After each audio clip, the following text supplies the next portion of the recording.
ಏನೇನು ನಮ್ಮ ಈ ಜಿಲ್ಲೆಯಲ್ಲಿ ಕಿರು ಉತ್ಪನ್ನಗಳನ್ನ ತಯಾರು ಮಾಡಿರ್ತಕ್ಕಂಥದ್ದು, ಅದನ್ನ ಸಂಸ್ಕರಣೆ ಮಾಡ್ತಕ್ಕಂಥದ್ದು, ಮಾರಾಟ ಮಾಡ್ತಕ್ಕಂಥ ಒಂದು ವಿಚಾರವಾಗಿ ಭಾರತ ಸರ್ಕಾರ ಬಹಳ ದೂರದೃಷ್ಟಿ ಇಟ್ಕೊಂಡು ಕೆಲಸ ಮಾಡ್ತಾ ಇದೆ. ಉದಾಹರಣೆ ನಮ್ಮ ಜಿಲ್ಲಾ ಪಂಚಾಯತಿಯಿಂದ ಉದ್ಯೋಗ ಖಾತ್ರಿ ಯೋಜನೆಯಲ್ಲಿ ನಾವು ಈಗ ಒಂದು ಹೆಜ್ಜೆ ಮುಂದೆ ಹೋಗಿದ್ದೇವೆ. 100 ಎಣ್ಣೆಗಳನ್ನ ಪ್ರಾರಂಭ ಮಾಡಬೇಕು ಅಂತ ಹೇಳಿ ತೀರ್ಮಾನ ಮಾಡಿ ಈಗ ಸದ್ಯಕ್ಕೆ ತಾಲೂಕಿಗೆ 2ರಂತೆ ತೆಂಗಿನೆಣ್ಣೆ ತಯಾರು ಮಾಡಿದ್ದೆ ನಾವು ನೋಡಿದ್ದೇವೆ ಇಲ್ಲಿ. ಅದೇ ತರ ನಮ್ಮ SHGಗಳ ಮೂಲಕ ಅಥವಾ ಇನ್ನು ಯಾರು ಫಲಾನುಭವಿಗಳು ಆಸಕ್ತಿ ಇರ್ತಾರೆ ಅವ್ರಿಗೆ ಮಾಡುವಂಥದ್ದು ನಾವು ಎಣ್ಣೆಗಳನ್ನ ತಯಾರು ಮಾಡಿ, ಕೋಕೋನಟ್ ಆಯಿಲ್ ಬಹುಶಃ ನೀವು ಚನ್ನಪಟ್ಟಣ ಭಾಗದಲ್ಲಿ ನೋಡ್ಬೋದು, ಎಳ್ನೀರಲ್ಲಿ ಎಣ್ಣೆ ತಯಾರು ಮಾಡ್ತಾ ಇದ್ದಾರೆ, ಕೊಬ್ಬರಿನಲ್ಲಿ ಎಣ್ಣೆಯನ್ನ ತಯಾರು ಮಾಡ್ತಾ ಇದ್ದಾರೆ. ಈ ತರ ಎಣ್ಣೆಯನ್ನ ನಮ್ಮ ರೈತರ ನಾವೇ ನಮ್ಮ ತಯಾರು ಮಾಡಿದಂಥ ಪದಾರ್ಥಗಳನ್ನ ನಾವೇ ಯೂಸ್ ಮಾಡಿದಾಗ ಅದರಲ್ಲಿ ಯಾವುದೇ ಮಿಕ್ಸರ್ಸ್ ಇರೋದಿಲ್ಲ, ಯಾವುದೇ ಕೆಮಿಕಲ್ ಆಡ್ ಆಗೋದಿಲ್ಲ. ಮುಂದಿನ ನಿಮಗೆ ಆರೋಗ್ಯ ಬಹಳ ಅಚ್ಚುಕಟ್ಟಾಗಿರ್ತದೆ, ಒಳ್ಳೆಯದು ಕೂಡ, ಆಯಸ್ಸು ಕೂಡ ಹೆಚ್ಚಿಗೆ ಆಗ್ತದೆ. ಒಂದು ಉದಾಹರಣೆ. ಅದೇ ರೀತಿ ಮತ್ತೊಂದು ಕಾರ್ಯಕ್ರಮ ಮಾಡ್ತಾ ಇದ್ದೀವಿ. ಏನು ಇವತ್ತು ನಾವು ಶಾಲಾ ಮಕ್ಕಳಿಗೆ ಮತ್ತೆ ಅಂಗನವಾಡಿ ಮಕ್ಕಳಿಗೆ ನಾವು ಮೊಟ್ಟೆಯನ್ನ ತಯಾರು ಮಾಡ್ತಾ ಇದೀವಲ್ಲ, ಸರ್ಕಾರದ ವತಿಯಿಂದ ನಾವು ಹಣವನ್ನ ಕೊಟ್ಟು ನಾವು ಖರೀದಿ ಮಾಡ್ತಾ ಇದ್ದೀವಿ. ಬಟ್ ಮುಂದಿನ ದಿನಗಳಲ್ಲಿ ನಮ್ಮ ಮಹಿಳೆಯರೇ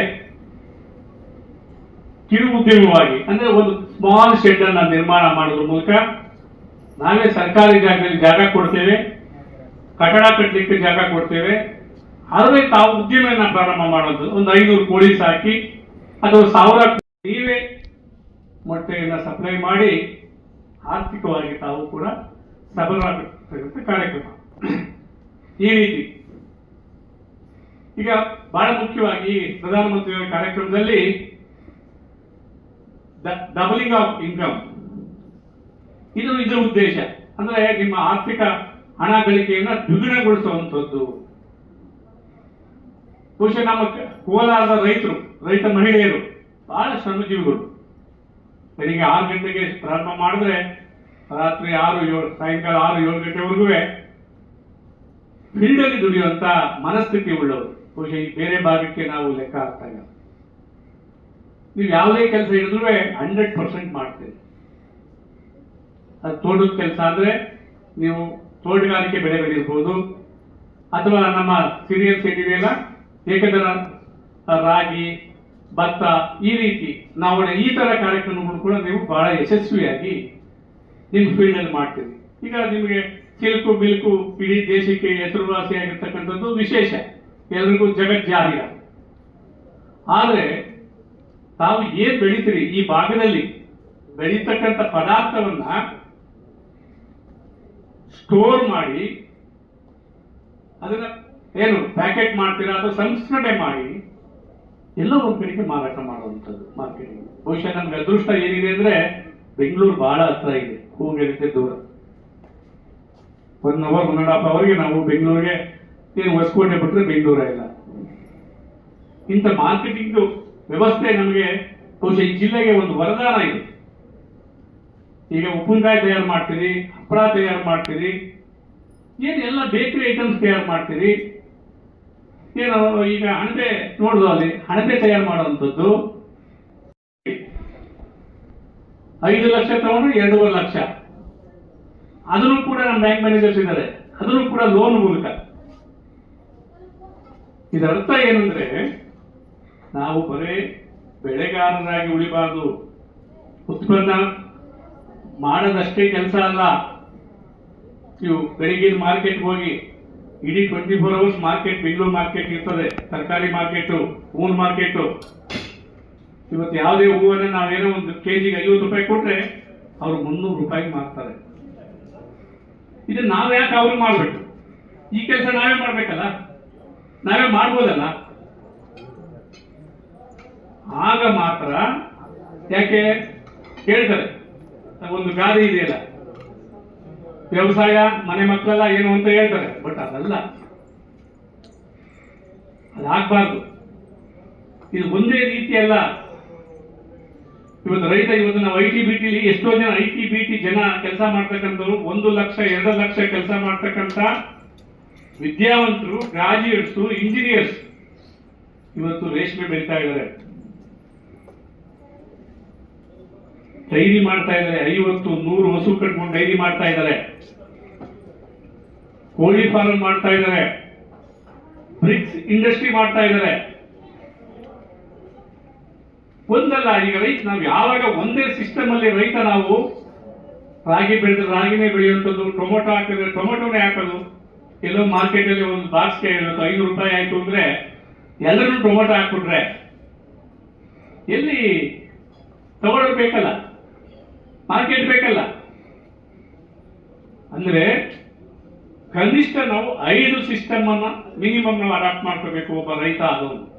ಜಮೀನ್ ಇರ್ಲಿ ಅಥವಾ ಜಮೀನ್ ಇಲ್ಲದೆ ಇರಲಿ, ಏನಿರ್ತಾರಲ್ಲ ವಿಧವೆಯರು, ಅವ್ರೇನಾದ್ರೂ ಮನೆ ಮುಂದೆ ಕೋಳಿ ಸಾಕೊಂಡ್ರೆ ಅಥವಾ ವಯಸ್ಸಾದವರು ಕೋಳಿ ಸಾಕೊಂಡ್ರೆ ತಿಂಗಳಿಗೆ ಕಡಿಮೆ 5,000 ದುಡಿಬಹುದು ಅವರು, ಕಡಿಮೆ 5,000. ಬೇರೆ ಏನು ಉದ್ಯೋಗ ಇಲ್ಲ, ಹೊರಗಡೆ ಹೋಗಿ ಕೆಲಸ ಮಾಡೋಕ್ಕಾಗಲ್ಲ. ಅಲ್ಲ, ಈ ರೀತಿಯ ಸವಲತ್ತು ಸರ್ಕಾರದಲ್ಲಿ ಬಹಳಷ್ಟಿದೆ, ಇಲಾಖೆಗಳಲ್ಲಿ ಬಹಳಷ್ಟಿದೆ. ರೈತ 1 ರೂಪಾಯಿ ಇನ್ವೆಸ್ಟ್ ಮಾಡೋ ಅಗತ್ಯ ಇಲ್ಲ. ಬಟ್ ಪ್ರಾಪರ್ ಚಾನಲ್ ಅಧಿಕಾರಿಗಳನ್ನ ಭೇಟಿ ಮಾಡಿ ಯಾವ ಯೋಜನೆ ಇದೆ, ಯಾವ ಯೋಜನೆ ಅಡಿಯಲ್ಲಿ ಎಷ್ಟು ಹಣ ನೀವು ಕೊಡ್ತೀರಿ, ಸಬ್ಸಿಡಿ ಎಷ್ಟು ಕೊಡ್ತೀರಿ, ಲೋನ್ ಎಷ್ಟು ಕೊಡ್ತೀರಿ. ಬಹುಶಃ ಬೇರೆ ಲೀಡ್ಮೆಂಟ್ ಮ್ಯಾನೇಜರ್ ಹೇಳ್ತಾರೆ, ಬಹುಶಃ ಈ ಅಗ್ರಿಕಲ್ಚರ್ ಕೆಲವು ಇತ್ತೀಚೆಗೆ ಶೂರಿಟಿ ಕೇಳೋ ಅಂತ ಇಲ್ಲ, ಇವಾಗ ಶೂರಿಟಿ ಕೇಳೋ ಅಂತ ಇಲ್ಲ. ಇವಾಗ ಅದು ನಮ್ಮ SHG ಮೆಂಬರ್ಸ್ಗೆ 0 payment, 0 interest, 10 lakh loan ತಗೊಂಡ್ರೆ ಬಹುಶಃ ನಮ್ಮ ಸರ್ಕಾರ ಅನೌನ್ಸ್ ಮಾಡಿದ್ರೆ 0% ಇಂಟ್ರೆಸ್ಟ್ ಅಲ್ಲಿ ನಿಮ್ಗೆ ಅವಕಾಶ ಇದೆ. ಡೀಟೇಲ್ಸ್ ಅವ್ರು ಹೇಳ್ತಾರೆ, ನಮ್ಮ ಲೀಡ್ ಬ್ಯಾಂಕ್ ಮ್ಯಾನೇಜರ್. ಆ ಮುದ್ರಾ ಯೋಜನೆಗಳಿದೆ. ನಿಮ್ಮ ಮಕ್ಕಳ ಎಜುಕೇಶನ್ ಎಲ್ಲಕ್ಕಿಂತ ಮುಖ್ಯವಾಗಿ ನೀವು MBBS ಮಾಡಿಸಿ 1 ಕೋಟಿ ರೂಪಾಯಿ ಸಾಲ ಕೊಡ್ತಾರೆ, ಇಂಜಿನಿಯರಿಂಗ್ ಮಾಡಿಸಿ 50 ಲಕ್ಷ ಸಾಲ ಕೊಡ್ತದೆ ವಿತೌಟ್ ಸೆಕ್ಯೂರಿಟಿನಲ್ಲಿ. ಏನು ಲೀಡ್ ಬ್ಯಾಂಕ್ ಮ್ಯಾನೇಜರ್ ಎಲ್ರಿಗೂ ಅವಕಾಶ ಇದೆ. ನನಗೆ ಹಣ ಇಲ್ಲ, ಹಣ ಇದ್ದವ್ರಿಗೆ ಅಷ್ಟೇ ಅವಕಾಶ ಅನ್ನೋದಲ್ಲ. ಈ ತರ ವಿಪುಲವಾದ, ಹೀಗಾಗಿ ಇವತ್ತು ನಮ್ಮ ನಗರಸಭೆ ಅಧ್ಯಕ್ಷರು ಜನಪ್ರತಿನಿಧಿ ಇದ್ದಾರೆ, ನನ್ನ ಅಧಿಕಾರಿಗಳಿದ್ದಾರೆ. ಯಾಕೆ ಇವತ್ತು ನಿಮ್ಮ ಸಮ್ಮುಖದಲ್ಲಿ ಈ ಕಾರ್ಯಕ್ರಮ ಆಗ್ತಾ ಇದೆ ಅಂದ್ರೆ ಸರ್ಕಾರದಲ್ಲಿ ಯಾವ್ಯಾವ ರೀತಿಯ ಸವಲತ್ತುಗಳಿದೆ, ಸವಲತ್ತುಗಳನ್ನ ಯಾವ ರೀತಿ ಬಳಸ್ಕೋಬಹುದು, ಅದನ್ನು ನಮ್ಮ ಬದುಕನ್ನ ಯಾವ ರೀತಿ ಹಸನು ಮಾಡ್ಕೋಬಹುದು. ನಮ್ಮ ಮಕ್ಕಳ, ಈಗ ಬಹಳಷ್ಟು ಜನ ಟೆಕ್ನಿಷಿಯನ್ಸ್ ಇದ್ದಾರೆ, ಮಾತಾಡ್ತಾರೆ, ಅವರವ್ರ ಇಲಾಖೆ ಬಗ್ಗೆ ಮಾತಾಡುವಂತ ಸಿಸ್ಟಮ್ ಇದೆ. ನಾನು ಒಂದು ಕಿವಿ ಮಾತು ಹೇಳುವಂಥದ್ದು, ಇವತ್ತು ಮ್ಯಾಂಗೋ ಮತ್ತೆ ಟೊಮೊಟೊ ನಾವು ಫೇಮಸ್ ಇದ್ದೀವಿ.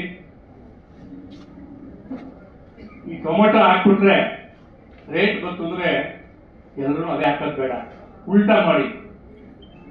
ರೇಟ್ ಬಂದಾಗ ಅಂದ್ರೆ ಉದಾಹರಣೆ ರೇಟ್ ಬಿದ್ದೋಗುತ್ತಲ್ಲ, ಟೊಮೊಟೊ ಬೆಲೆ ಕೆಜಿಗೆ 2 ರೂಪಾಯಿ ನಿಮಗೆ ಮಾರ್ಕೆಟ್ ಅಲ್ಲಿ ಏನು ನಿಮ್ಮ ಫೀಲ್ಡಲ್ಲಿ ಸಿಗುತ್ತಲ್ಲ, ಅವತ್ತು ನೀವು ಟೊಮೊಟೊ ಕಿತ್ತಾಕ್ಬೇಡಿ, ಮನಸ್ಸಿಂದ ತೆಗಿಬೇಡಿ. ಅವತ್ತು ಬಿತ್ತನೆ ಮಾಡೋ ಶುರು ಮಾಡಿ. 2 ರೂಪಾಯಿ ಕೆಜಿ ಆಗೋಯ್ತು ಅಂತ ರೈತ ನೋವುಪಟ್ಟು, ರೈತ ಮಹಿಳೆ ನೋವುಪಟ್ಟು ಅವತ್ತು ನಾನು ಹಾಕೋದಿಲ್ಲ ಟೊಮೊಟೊ ಅಂತ ಬರ್ತಾನಲ್ಲ, 1 ಲಕ್ಷ ರೂಪಾಯಿ ಖರ್ಚು ಮಾಡಿರ್ತಾನೆ. ಮನಸ್ಥಿತಿ ಅದಲ್ಲ, ಅವತ್ತು ಶುರು ಮಾಡಿ. ಯಾಕೆ ಅಂದ್ರೆ ಬಹಳಷ್ಟು ಜನ ಮಾರ್ಕೆಟಿಂಗ್ ಅಲ್ಲಿ ಅಧೈರ್ಯ ತಗೊಂಡು ಮುಂದೊಂದು ದಿನಗಳು ಇದೇ ರೀತಿ ಆಗ್ತದೆ ಅಂತ ಹೇಳಿ ಟೊಮೊಟೊ ಬೆಳೆಯೋದ ಕಡಿಮೆ ಮಾಡ್ತಾನೆ. ಬುದ್ಧಿವಂತಿಕೆ ಈಗ ನೀವು ಅವತ್ತು ಶುರು ಮಾಡಿ ಟೊಮೊಟೊ ಬೆಳೆಯಕ್ಕೆ. 3 ತಿಂಗಳು ಬೇಕು, 8 ದಿನ ಬೇಕು, 3 ಮಂತ್ಸ್ ಎಷ್ಟಲ್ಲ ಟೊಮೊಟೊ? 3 ತಿಂಗಳು. ಇದೇ ಕೆಲವು ಟೆಕ್ನಿಕ್ಸ್. ನಮ್ಮೂರಲ್ಲಿ ಒಬ್ರು ರಾವ್ ಅಂತ ಇದ್ರು, ಮರಾಠಿ ಮೂಲತಃ ಅವರು. ರೇಷ್ಮೆ, ನಮ್ಮಲ್ಲಿ ಬಹಳ ರೇಷ್ಮೆ ಬೆಳೆಯೋದು ಬಹಳ ಜಾಸ್ತಿ. ನಿಮ್ಗೆ ಗೊತ್ತಿದೆ, ಈಗ ನಮ್ಮಲ್ಲೆಲ್ಲ ಕುಣಿಗಲ್ಲು, ಮಾಗಡಿ ಆ ಭಾಗದಲ್ಲಿ ಸೀಡ್ ಏರಿಯಾ ಏನ್ ಬೇಸಿಕ್ ನಿಮ್ಗೆ ಬಯೋಲ್ಟಿ ಬೆಳೀತಿರಲ್ಲ, ಆ ಬಯೋಲ್ಟಿ ಸೀಡ್ಸ್ ಅಂತ ಕರಿತೀವಿ ನಾವು. ಅವೇನ್ ಮಾಡ್ತೀವಿ ಅಂದ್ರೆ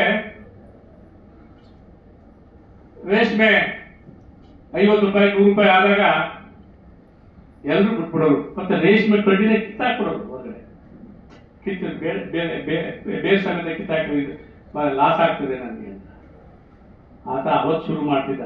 ಯಾವಾಗ ಮಾರ್ಕೆಟ್ ಅಲ್ಲಿ 50 ರೂಪಾಯಿ ಪರ್ ಕೆಜಿ ಮಾರ್ಕೆಟ್ ಬರ್ತದ, 100 ರೂಪಾಯಿ ಕೆಜಿ ಮಾರ್ಕೆಟ್ ರೇಷ್ಮೆ ಬರ್ತದಲ್ಲ,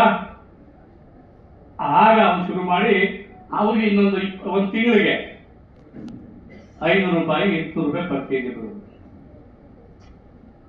ಇದು ಟೆಕ್ನಿಕ್ಸ್. ರೈತ ಬರೀ ಅಧಿಕಾರಿಗಳಷ್ಟೇ ಯೋಚನೆ ಮಾಡೋದಲ್ಲ, ರೈತ ವೈಜ್ಞಾನಿಕವಾಗಿ ಯೋಚನೆ ಮಾಡಬೇಕು, ಮಾರ್ಕೆಟ್ ದೃಷ್ಟಿಯಲ್ಲಿ ಯೋಚನೆ ಮಾಡಬೇಕು. ಯಾವ ಬೆಳೆಯನ್ನ ಯಾವ ಸಮಯದಲ್ಲಿ ಎಷ್ಟು ವಿಸ್ತೀರ್ಣದಲ್ಲಿ ನಾವು ಹಾಕಿದಾಗ ನಾನು ಎಲ್ಲೋ ಒಂದ್ ಕಡೆ ಲಾಭದಾಯಕವಾಗಿ ದುಡಿತೀನಿ ಅನ್ನೋದು ನಿಮಗೆ ಅದನ್ನ ನೀವು ಬೆಳೆಸ್ಕೋಬೇಕು. ನಾನು ಹೇಳಿದ್ನಲ್ಲ 5 ಐಟಮ್.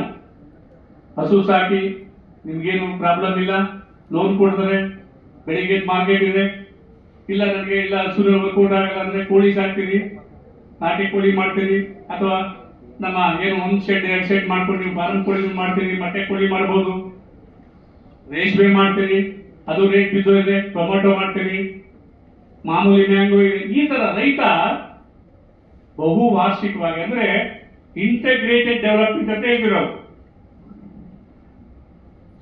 ಸಮಗ್ರವಾಗಿ ನಾವು ಅಭಿವೃದ್ಧಿ ಹೊಂದಲಿಕ್ಕೆ 5 ಸಿಸ್ಟಮ್ ನಲ್ಲಿ 2 ಫೇಲ್ ಆದ್ರೆ 3 ನಿಮಗೆ ಲಾಭದಾಯಕ ಆಗ್ತದೆ. ಅರ್ಥ ಆಯ್ತಲ್ಲ? ಈ ತರ ನೀವು ನಿಮ್ಗೆ ಹಣಕಾಸು ಸವಲತ್ತು, ಭವಿಷ್ಯ ಯಾರ ಕೈಲಿದೆ? ನಮ್ಮ ಭವಿಷ್ಯ ನಮ್ಮ ಕೈಲೇ ಇದೆ. ಆದ್ರೆ ಮನಸ್ಥಿತಿ, ಸ್ಟ್ರಾಂಗ್ ಮನಸ್ಥಿತಿ ಬೇಕು. ಅದಿದೆ ಈ ಜಿಲ್ಲೆಯಲ್ಲಿ ಇದೆ. ಹೆಣ್ಣು ಮೆಟ್ಟಿರೋದೆಲ್ಲ ಇದು. ಇದರಲ್ಲಿ ಎಷ್ಟೋ ರೈತರು, ಬಹಳಷ್ಟು ನೀರಾವರಿ ಇರ್ತಕ್ಕಂಥ ಕಡೆ ರೈತರು ಆತ್ಮಹತ್ಯೆ ಮಾಡಿಕೊಂಡ್ರು. ಹಾಗಾಗಿ ಅವ್ರು ಮಾತಾಡ್ತಾರೆ, ಆತ್ಮಹತ್ಯೆ ಮಾಡಿಕೊಂಡು ಈ ಜಿಲ್ಲೆ ಆ ಹಂತಕ್ಕೆ ರೈತ ಹೋಗ್ಲಿಲ್ಲ. ಅವ್ನು ಹೇಗೆ ಬದುಕೊಂಬಂದ ಈ ಜಿಲ್ಲೆನಲ್ಲಿ, ನಿಮ್ಮ ಕುಟುಂಬನ ಸಾಕೊಂಬಂದ. ಆ ರೀತಿಯ ಮನಸ್ಥಿತಿನ ಬೆಳೆಸ್ಕೊಂಡು ಬಹುಶಃ ಮುಂದಿನ ದಿನಗಳಲ್ಲಿ ಈಗಾಗಲೇ ತಾವೆಲ್ಲ ನೋಡಿದ್ರಿ, ಕಂಪ್ಯೂಟರ್ಗಳನ್ನಾಗಿ ಉದ್ಯೋಗಗಳು ಕಡಿಮೆ ಆಯಿತು.